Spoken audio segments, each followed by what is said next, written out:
Here I am today in one of the best pollinator gardens that I've ever seen in my life, the Spadina House Museum here in Toronto.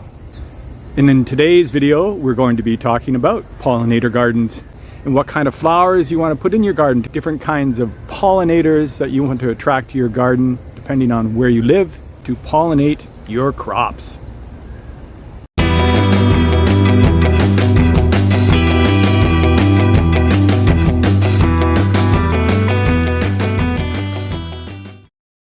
Upon crossing the pond and landing in Toronto, I was very pleasantly surprised to see the amount of pollination initiatives going on in the city and at a national level.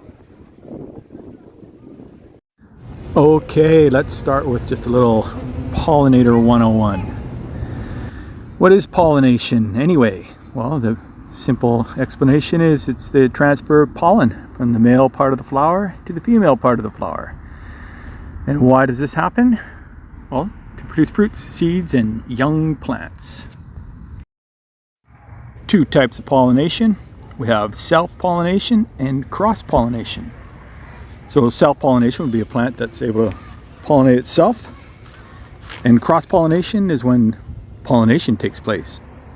Thanks to our fabulous little friends, the pollinators, which include birds like hummingbirds, bats, butterflies, moths, flies, wasps, even beetles and small little animals, but most importantly, bees, native and non-native.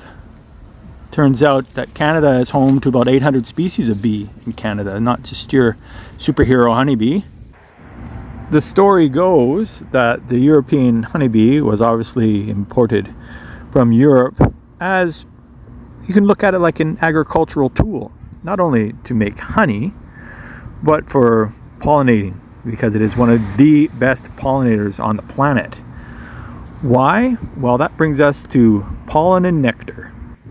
So what's the difference between nectar and pollen? Well, nectar it's full of sugars, and vitamins and salts, oils and nutrients, and it's eaten by many insects for energy. Whereas pollen contains protein and fats and nutrients. So why does the honeybee come out on top of all the other pollinators as the rock star of pollinators? Well, that's because unlike its friends, the other pollinators, who go from flower to flower eating nectar, the honeybee intentionally goes from flower to flower eating nectar, but intentionally collecting pollen to bring back to its nest to feed the larvae.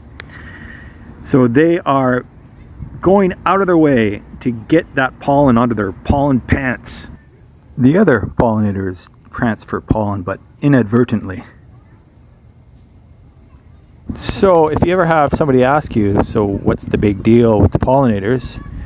Why are they so important? Well, here are a couple things for your arsenal. They say that pollinators are essential for ecosystem health, which means about 85% of all flowering plants rely on them to produce seed. And this is a good one, responsible for 1 out of every 3 bites of food you take. Now, if that doesn't convince them, and they're just somebody who's more concerned about profit and money, lay this one on them and tell them that pollinators add $217 billion to the global economy. And that ought to bring them over to your side.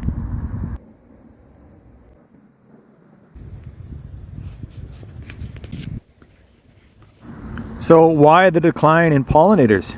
Various reasons, some of them being the fragmentation of habitat, loss of habitat, pesticide use, climate change, emergent pathogens, which sound nasty, parasites and predators. So with a pollinator garden, it's super important not to be using any pesticides or herbicides. Okay, planning a pollinator garden. Well, I stumbled across this webpage, Pollinator Partnership, which is fantastic. And they have ecoregional planting guides for free, available for download on their site. I'll include a link in the description below. And it tells you what's good for your zone, what kind of plants, pollinator plants to plant. You just enter the first 3 digits of your postal code and they give it to you. Also, manicured lawns, not so great, not so much the way to go.